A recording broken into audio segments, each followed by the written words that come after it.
ma-ask ko lang po, in case na manganganak na tapos si partner ay nasa malayo at hindi pa kami kasal, ano po ang pwedeng gawin para magamit ng baby yung apelyido niya? Pwede po ba yung authorization letter? Di ba natanong na ito nung nakaraan, Attorney M, kung hindi Oo, ako oo. nagkakamali? Oo. Mm. Yung authorization letter para gamitin yung apelyido nung tatay, hindi naman necessary na Hindi na ata yun. Kasi kailangan 'to, oo. later on, hindi na kailangan yun. Kasi later on, kapagka yung sa birth certificate ng bata, kapagka ipaparehistro nyo na yan, pwede na siyang, pwedeng may pirma na doon. At saka hindi authorization letter ang legal document ng pagkakakilanlan Mm. kumbaga filiation, 'di ba, Attorney M? Mhm.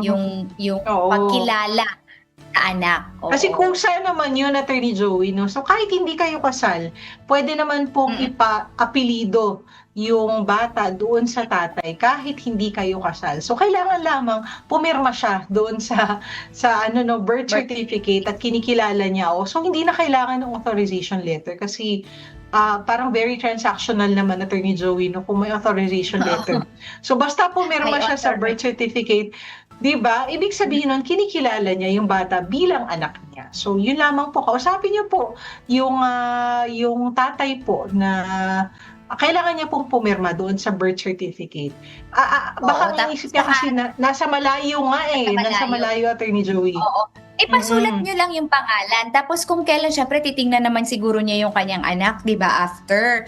Kung kailan Mm. na siya magkasama na kayo, papirmahin mo at saka mo iparehistro yung inyong yung Yes, birth puwede certificate. naman. Oo, 'di ba? Oo. Pwedeng option 'yun. Kahit na late registration, Mm. pwede pa rin. Hmm.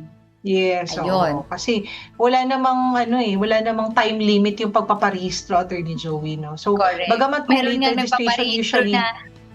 oo, meron ngang Oo, 20 totoo plus 'yan. years old, dun pa narehistro yung birth. Yes. Oo. Oo, walang Oo, limit so yung hindi naman po 'yan problema, oh. Kaya lang nga Hmm. usually 'pag late registration may other requirements na kailangan, pero it can be done, hindi naman kailangan agad-agad po iparehistro kung antayin niyo na lamang po yung pirma ng tatay kahit hindi po kayo kasal.